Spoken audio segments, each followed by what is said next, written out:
여러분, 평균 연봉 1억 원, 한국에서 고졸 학력으로 받을 수 있는 최고 수준의 대우입니다. 바로 현대차 생산직 노조원들의 이야기인데요. 2026년 1월 현재 이들 사이로 지금껏 경험해보지 못한 긴장감이 흐르고 있습니다.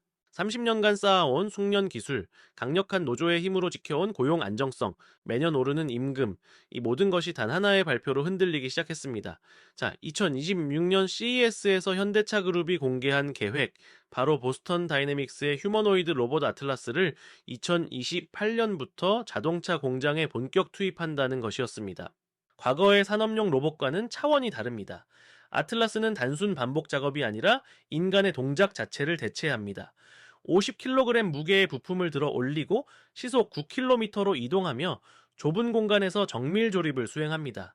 불규칙한 지형을 스스로 판단해 장애물을 피하고 카메라와 센서로 실시간 상황을 인식합니다.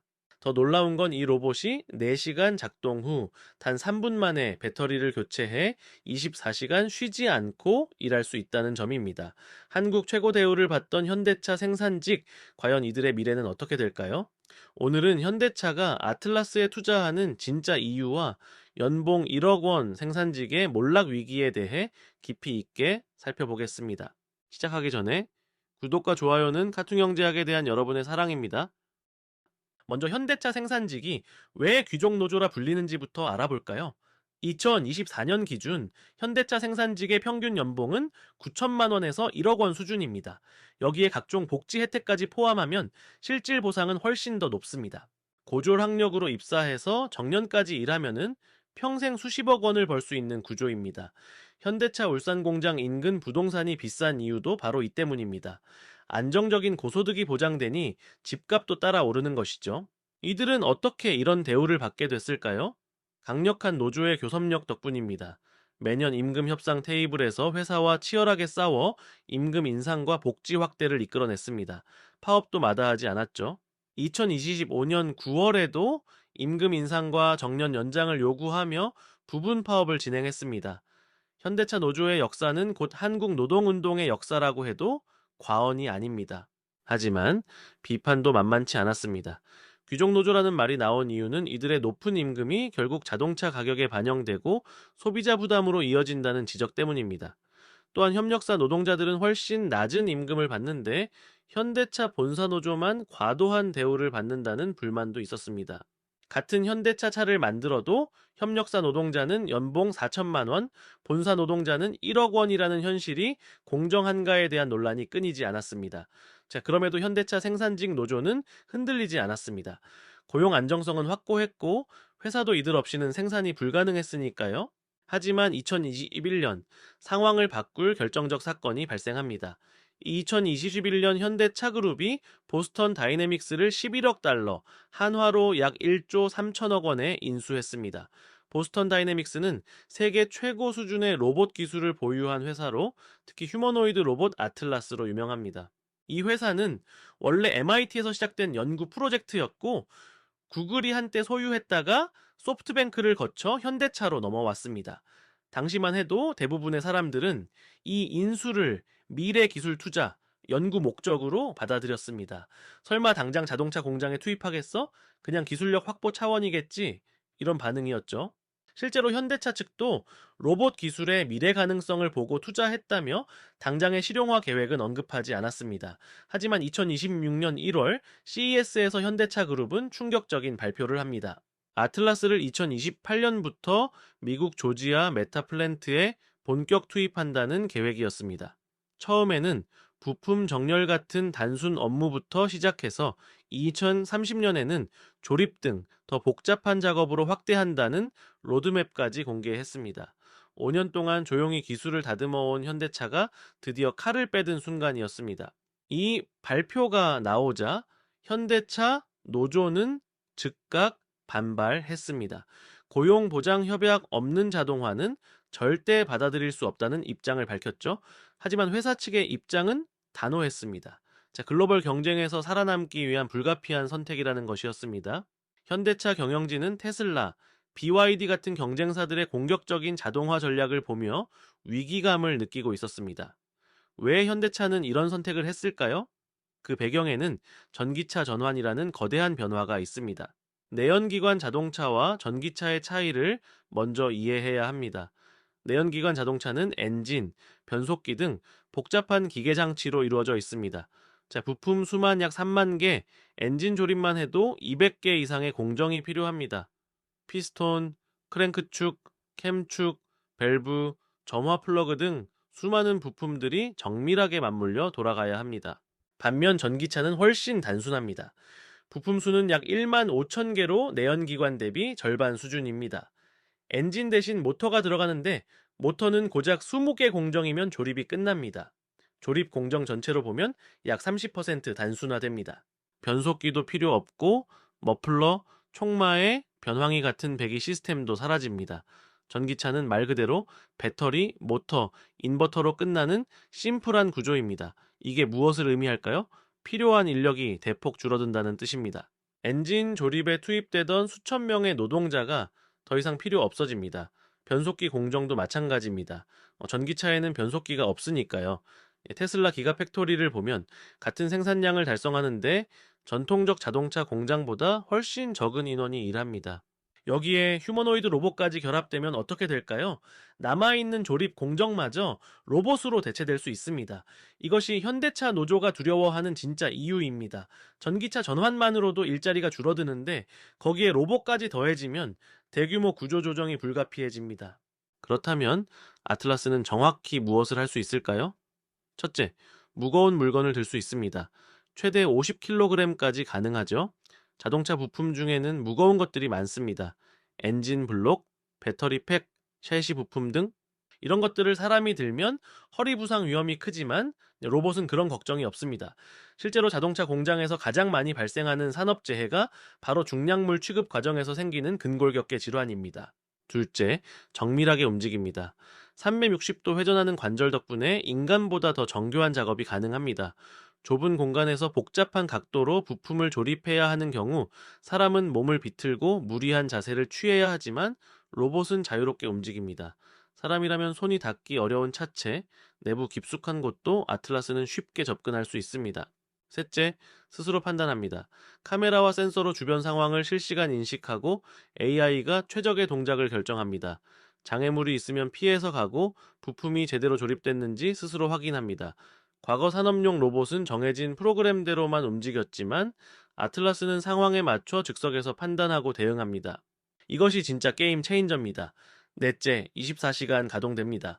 배터리 작동 시간은 4시간이지만 3분 이내에 배터리를 교체할 수 있어서 사실상 무한 작동이 가능합니다. 사람처럼 밤에 쉬어야 할 필요도 주말에 쉬어야 할 필요도 없습니다. 명절 연휴도 여름 휴가도 필요 없습니다. 365일 하루도 빠짐없이 일할 수 있습니다. 다섯째, 파업하지 않습니다. 임금 인상을 요구하지도 근무 환경 개선을 요구하지도 않습니다. 회사 입장에서는 이보다 더 좋은 노동력이 없는 셈이죠. 노사 협상 스트레스도 파업으로 인한 생산 차질도 완전히 사라집니다. 비용은 얼마나 될까요? 아직 공식 가격은 공개되지 않았지만 업계에서는 대당 15만 달러에서 50만 달러 수준으로 추정합니다. 원화로는 약 2억 원에서 7억 원입니다. 비싸 보이지만 연봉 1억 원인 생산직 노동자와 비교하면 어떨까요? 로봇 한 대가 24시간 가동되면 3교대 인력을 대체할 수 있습니다. 3명의 연봉이 3억 원이라면 로봇 한 대 도입으로 매년 2억 원 이상을 절감할 수 있습니다. 5년이면 투자금을 회수하고도 남습니다. 10년을 보면 로봇이 압도적으로 유리합니다. 게다가 로봇은 고장만 나지 않으면 10년, 20년도 쓸 수 있습니다. 휴머노이드 로봇 도입은 현대차만의 이야기가 아닙니다. 전 세계 자동차 업체들이 같은 길을 가고 있습니다. 테슬라가 가장 공격적입니다. 자체 개발한 휴머노이드 로봇 옵티머스를 2025년부터 본격 생산하기 시작했습니다. 일론 머스크는 2025년 1만 대를 시작으로 2027년까지 연간 400만 대 생산 체제를 구축하겠다고 선언했습니다. 최종 목표는 텍사스 기가팩토리에서 연간 1천만 대 생산입니다. 가격은 대당 2만 달러, 약 2,600만 원을 목표로 합니다. 테슬라답게 규모의 경제를 통해 가격을 파격적으로 낮추겠다는 전략입니다. 이 숫자가 얼마나 충격적인지 아시나요? 2027년에 400만 대를 만든다는 건 전 세계 자동차 공장에 로봇을 배치할 수 있다는 뜻입니다. 그 가격도 2만 달러면 현대차 생산직 1년 인건비의 5분의 1 수준입니다. 테슬라는 자동차뿐 아니라 로봇 자체를 판매하는 사업도 구상하고 있어 제조업 전반을 뒤흔들 가능성이 큽니다. BMW도 발빠르게 움직였습니다.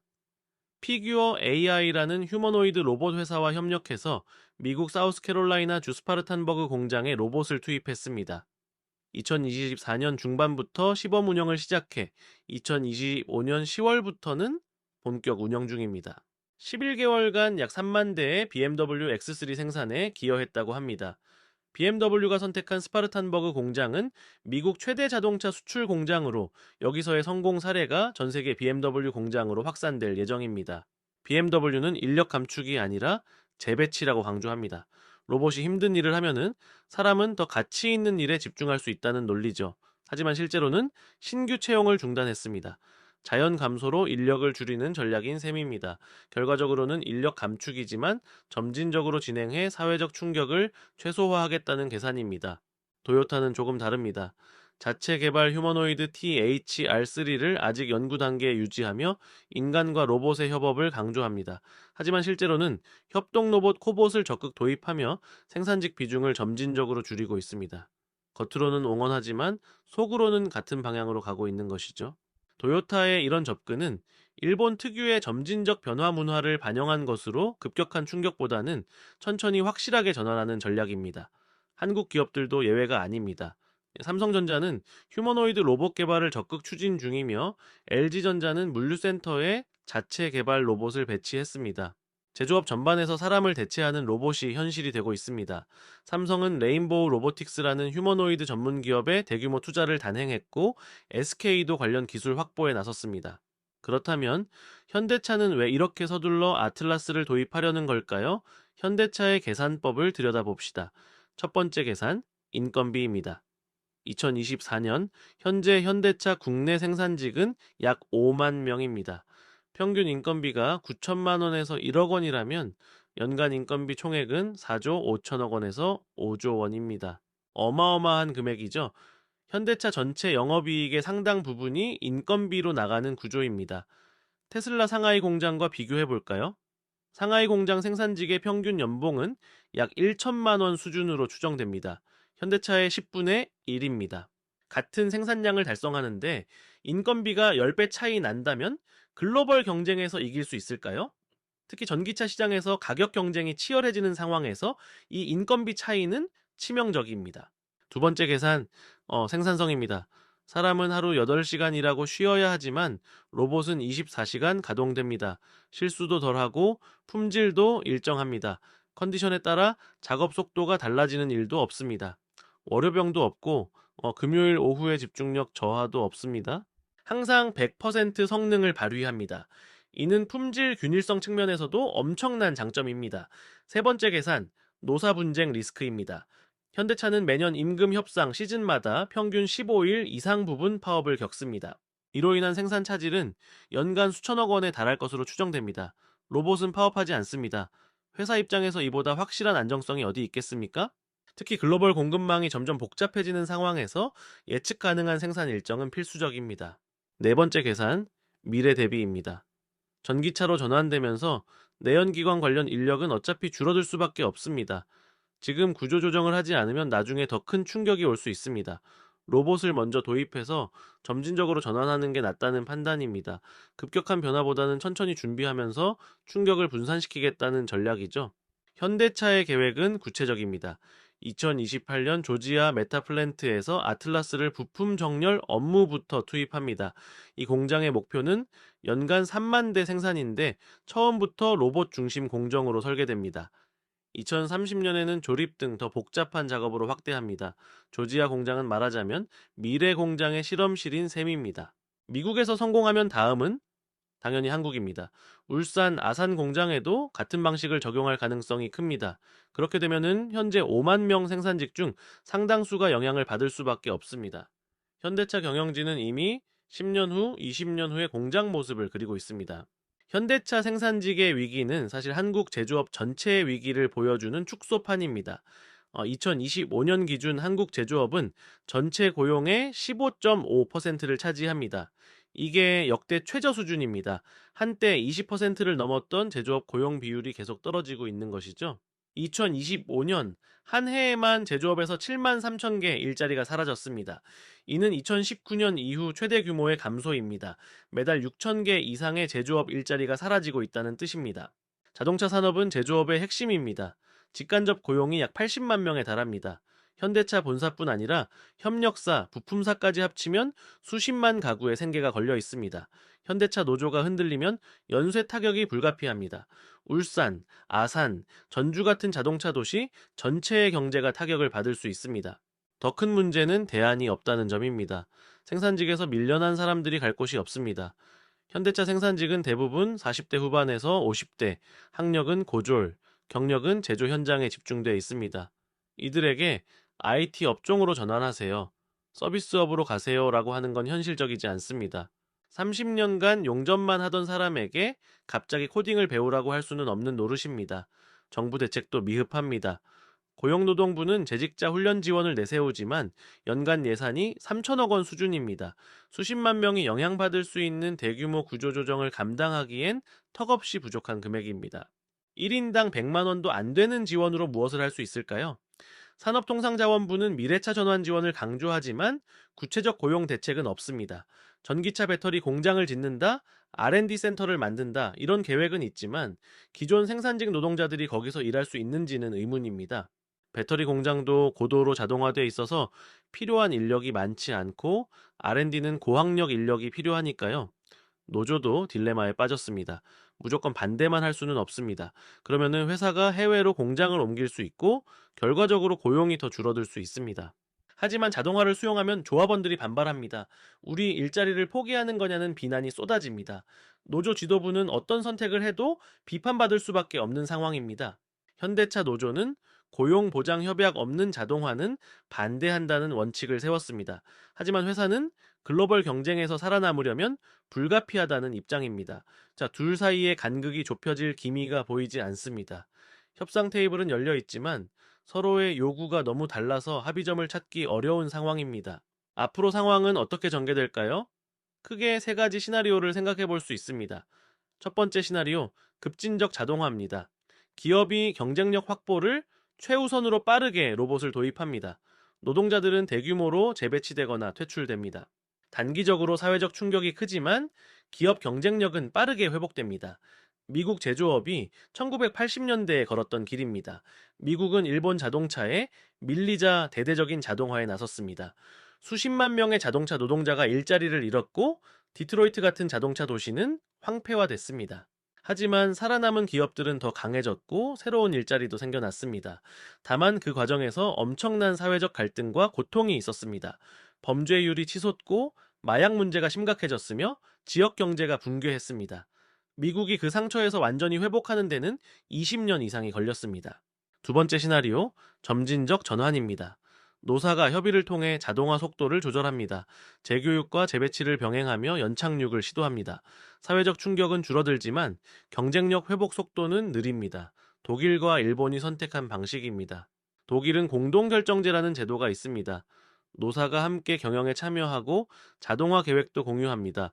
로봇을 도입하기 전에 노동자 재교육 프로그램을 먼저 설계합니다. 일본도 비슷합니다. 정년까지 고용을 보장하면서 자연 감소로 인력을 조정합니다. 충격은 적지만 시간이 오래 걸립니다. 독일 자동차 업체들은 변화 속도는 느리지만 노사 갈등 없이 안정적으로 전환하고 있습니다. 폴크스바겐은 자동화 투자의 10%를 의무적으로 노동자 재교육에 쓰도록 노사가 합의했습니다. 세 번째 시나리오, 갈등 고착화입니다. 노사가 대립만 지속하고 합의점을 찾지 못합니다. 기업은 해외 생산을 늘리고 국내 투자를 축소합니다. 결과적으로 고용도 줄고 경쟁력도 떨어지는 최악의 결과가 나옵니다. 이게 가장 우려되는 시나리오입니다. 한국은 노사 관계가 대립적이고 노동시장이 경직돼 있습니다. 합의보다는 투쟁이 먼저 나오는 문화죠. 이런 상황에서 기업은 한국에서는 안 되겠다고 판단하고 공장을 해외로 옮길 수 있습니다. 실제로 많은 제조업체들이 이미 그렇게 하고 있습니다. 베트남, 인도, 멕시코로 공장을 옮기고 한국에는 연구소만 남기는 시기죠. 그러면 일자리는 더 빠르게 사라지고 국내 산업 기반은 약화됩니다. 어느 시나리오가 될지는 아직 결정되지 않았습니다. 기업이 얼마나 사회적 책임을 고려할지, 노조가 얼마나 현실적 대안을 제시할지, 정부가 얼마나 실효성 있는 지원책을 마련할지에 따라 결과는 달라질 것입니다. 지금 우리가 어떤 선택을 하느냐가 10년 후, 20년 후의 모습을 결정합니다. 여러분, 아틀라스의 등장은 단순한 기술 뉴스가 아닙니다. 한국 제조업의 미래를 결정하는 분기점입니다. 현대차 생산직의 위기는 한국 전체 노동시장이 직면한 변화를 압축적으로 보여주는 사례입니다. 기술은 멈추지 않습니다. 휴머노이드 로봇은 계속 진화할 것이고, 비용은 더 낮아질 것이며, 성능은 더 향상될 것입니다. 테슬라가 2만 달러짜리 로봇을 2027년에 400만 대 생산한다면 전 세계 제조업이 뒤바뀔 것입니다. 그리고 그 변화는 이미 시작됐습니다. 문제는 이 변화 앞에서 우리 사회가 어떤 선택을 할 것인가입니다. 효율만 추구할 것인가? 사람도 함께 고려할 것인가? 속도를 우선할 것인가? 안정을 지킬 것인가? 이건 단순히 경제 문제가 아니라 우리 사회가 어떤 가치를 중요하게 여기는지에 대한 질문입니다.